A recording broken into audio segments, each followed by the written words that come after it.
Voltamos com Cidadania em Debate aqui pela FURB TV. E no programa de hoje, estamos aqui falando a respeito dos 129 anos da abolição da escravidão e a necessidade aí de uma nova abolição. A gente está lembrando isso porque no último dia 13 de maio marca aí os 129 anos da abolição da escravidão. Bom, e o nosso convidado para falar deste assunto é o presidente do Cisne Negro, Lenilson Silva. Lenilson, que é um ativista, conhecedor da causa negra, não só de Blumenau, mas também da história do negro no Brasil. E a gente está aqui lembrando o 13 de maio, por que os movimentos negros eles não comemoram essa data, mas utilizam essa data como uma forma de reivindicar e mostrar a condição do negro no Brasil. Lenilson, nós estávamos falando no bloco anterior de como as políticas públicas elas começaram e o negro de novo ficou numa situação aí sem um amparo institucional. Os quilombolas, que até então vinham tendo aí as suas terras, demarcando suas terras, eles correm risco de perder as terras de novo? Corre um sério risco, porque a bancada do boi, da bala e da Bíblia está lá no Congresso Nacional pressionando, inclusive já tem um projeto para não garantir mais nenhum remanescente de quilombo o direito às suas terras e para rever aqueles títulos que já foram garantidos pelo governo federal.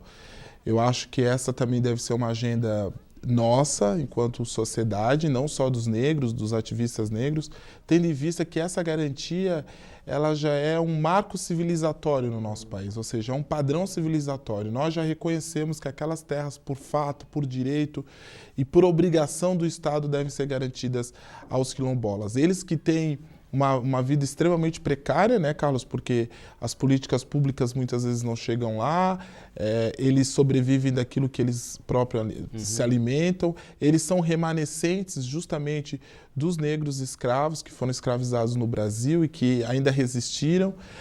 Já havia, até o governo Temer assumir, um estudo para demarcar os quilombos urbanos também, ou seja, numa forma também de reconhecer não só na política rural, mas na política urbana essa resistência. E esse é um ponto muito chave para nós negros e negras que estamos no ativismo político.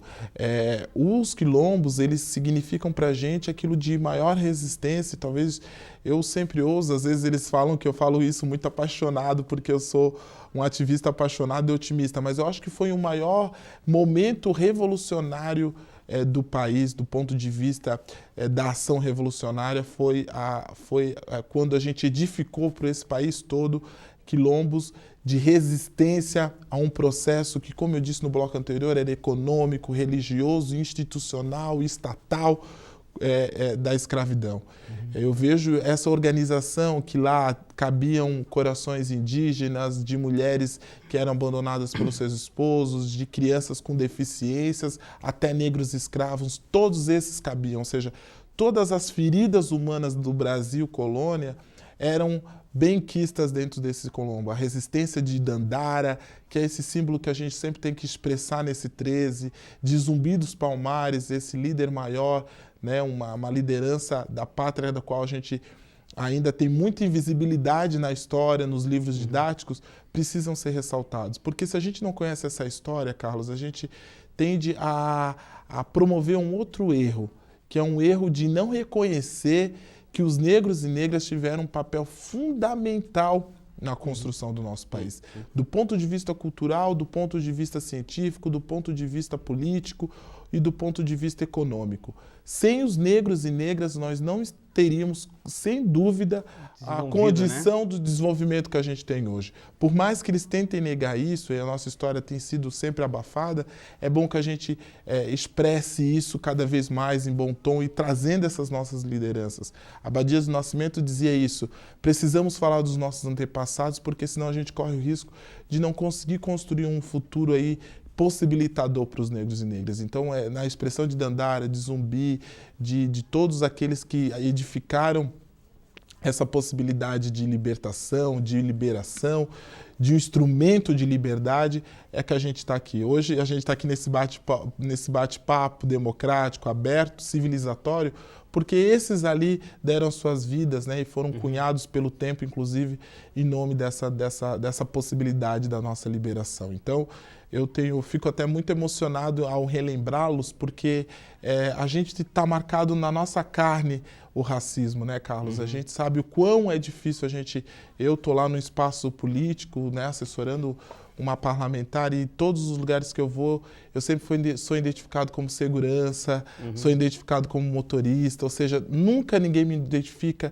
como um assessor que está lá ajudando ela a construir possibilidades de poder e decisão. Eu sempre estou ligado à subalternidade. O mesmo deve acontecer contigo, o mesmo deve acontecer com vários negros e negras que estão aqui na universidade ou que já se formaram e que ainda são subjugados pela sociedade. Lenilson, quando a gente fala dos quilombos, né, e a gente lembra esse espaço, esse território de resistência, muitas vezes não, sempre, né?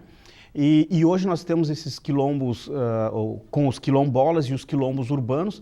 Só para o nosso telespectador entender que quilombos urbanos a gente está falando a partir dos morros e das favelas, né? Isso, a partir da onde foi os espaços que a gente ocupou nas cidades e na vida urbana.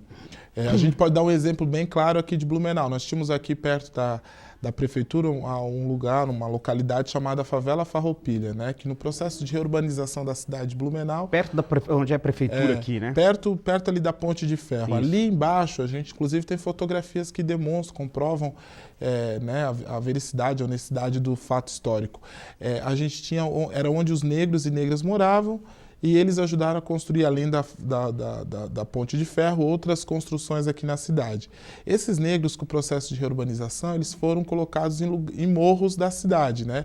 Especialmente o Morro da Pedro Kraus, né, que fica na rua Pedro Kraus Sênior, e o Morro do Araranguá, né, que é conhecido aqui na cidade como Beco do Araranguá, que é na rua Araranguá.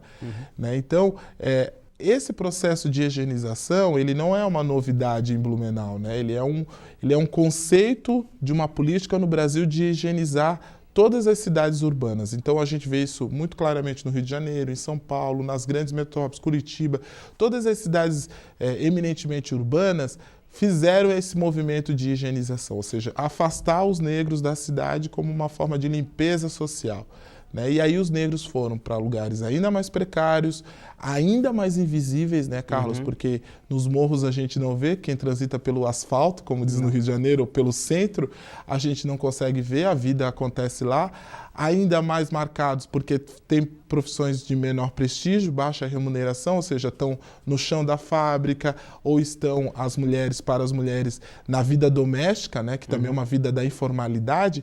E ainda mais invisível, porque ficam lá dentro das casas, deixam seus filhos em casa e vão cuidar como babás ou como doméstica dos filhos das suas patroas. Então, esse processo de higienização trouxe para a gente ainda resultados ainda mais alarmantes, né? A gente falava aqui da juventude negra, né? A juventude negra é morta diariamente. Nós temos uma dimensão de precariedade nesses morros e nessas favelas, do ponto de vista do saneamento básico, educacional, de transporte, que também traz um prejuízo social.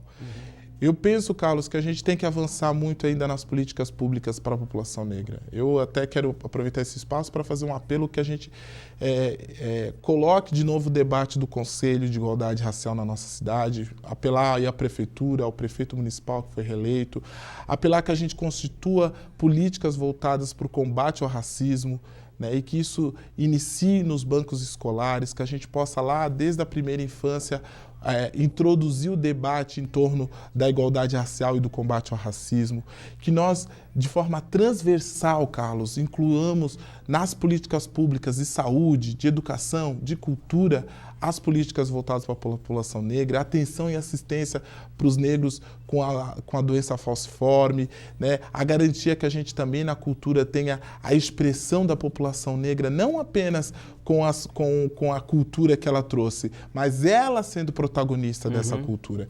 Então, eu penso que a nossa cidade, Carlos, ela tem tudo para conseguir ser mais plural, mais diversa. Basta as forças políticas, econômicas e também as forças nesses espaços, né, Carlos? Aqui a gente está agora atingindo aí, né? Um grande público que lá no espaço da sala de aula, lá no espaço do serviço público, lá aquele trabalhador, lá naquela fábrica, naquela empresa, a gente também fomente esse debate e possibilite a reflexão através disso. Porque se nós estamos aqui há anos falando a respeito disso e pouco mudou, né, nesse traço para cima para a população negra da desigualdade, é porque ainda há muito que ser feito. Eu acho que a gente avançou muito do ponto de vista dos padrões civilizatórios, né, mas ainda há muito que se avançar, ainda há muita desigualdade.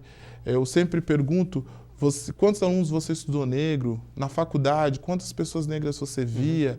Né? Quantas pessoas negras você vê nos espaços de poder e decisão? Então, essas perguntas frequentes é que a gente precisa ainda se responder, porque aí ela vai trazer para a gente o reflexo, né, o raio-x do racismo. E não tem outro segredo para combater o racismo. O racismo não pode mais ser só um problema nosso, Carlos, dos negros e negras. O racismo é um problema social, é um problema dos não negros. Nós não vamos ter definitivamente um país desenvolvido enquanto a gente tiver o racismo nas condições e pelas razões pelas quais a gente está passando. Então, a gente só vai poder dar um salto quando a gente efetivamente conseguir eliminar os padrões racistas da nossa sociedade. O grande problema, Elenilson, para finalizar aqui a nossa conversa, e eu acredito que você tem isso muito claro, é que naturalizou a questão do racismo no Brasil e quando o negro se coloca contrário ou apontando esse racismo, muitos dizem que ele não existe. E os países de fora estão apontando isso, inclusive, né? O tamanho do racismo no Brasil. Então, para a gente finalizar, eu não sei se você concorda com isso, para as pessoas entenderem como o racismo está posto no país, é só olhar, como você disse, o número de alunos nas universidades e olhar também o número de negros no poder executivo, no poder legislativo, no judiciário e, sobretudo, nas grandes corporações, né? Eu acho que está aí um exercício, né? Isso a gente consegue também fazer uma comparativa com os Estados Unidos. Eu vou usar o exemplo dos Estados Unidos, não que eu defenda o processo político daquele país, mas, por exemplo, nos Estados Unidos a gente teve um processo de ação afirmativa mais concreto, ou seja, os negros tiveram direito à terra, tiveram garantias financeiras, e hoje a gente inclusive vê na televisão, né, a gente está aí numa fase de muitas séries, o quão a gente tem uma divisão étnica na participação da vida dos negros, né? A gente vê os negros como protagonistas, os negros chegaram no poder, nos espaços econômicos, conseguiram atingir um nível de igualdade com as pessoas brancas, não negras, no caso. No Brasil, isso ainda é muito... é um verdadeiro abismo, né? É um abismo social do qual a gente vai precisar se debruçar ainda há muitos anos para a gente conseguir isso. De qualquer modo, Carlos, eu ainda tenho esperança que a gente vai fazer isso de forma muito... sem romantismo, mas de forma muito didática, pedagógica, de entendimento, de muito debate, discussão e de uma construção coletiva. Eu queria convidar os negros e negras a se aproximarem tanto do movimento Cisne Negro, a gente tem a nossa fanpage no Facebook, quanto do NEAB, que também é um outro espaço que tem se revelado aqui um espaço importante de resistência e de luta, e que a gente construa isso com os negros e com os não negros. Eu queria convidar também os não negros para participar das nossas agendas, porque o racismo também é algo que deve tocá-los e que deve interessá-los no debate pela eliminação dele. Elenilson, eu quero agradecer a sua presença aqui, é sempre muito pedagógico, muito didático a forma como você expõe essas questões. Eu quero agradecer e dizer que o espaço está sempre aberto. Eu que agradeço, Carlos. Eu acho que esse ano ainda a gente vai ter muitas atividades em conjunto. Está vindo aí a Semana da África. A gente deve também fazer alguma coisa voltada ao Dia da Mulher Negra. Agradecer o teu espaço, agradecer a oportunidade, agradecer o Sinceps pela possibilidade da gente sempre estar aqui se colocando. Para a gente do movimento negro falar, aparecer, a nossa pauta, a nossa luta é muito importante porque é assim que a gente vai transformando o mundo. Por um mundo sem racismo, sem machismo e sem LGBTfobia. Obrigado, Denilson. Chegamos ao final de mais Cidadania em Debate, um programa do Sindicato dos Servidores Públicos do Ensino Superior de Blumenau. Eu quero agradecer mais uma vez a presença do presidente do Cisne Negro de Blumenau, Lenilson Silva, que falou sobre os 129 anos da abolição da escravidão no Brasil e a necessidade de uma nova abolição. Também quero agradecer a você que esteve ligado no nosso programa. A gente volta a se encontrar para um novo assunto na próxima segunda-feira aqui pela FURB TV. Tenham todos uma boa noite e uma boa semana. Tchau.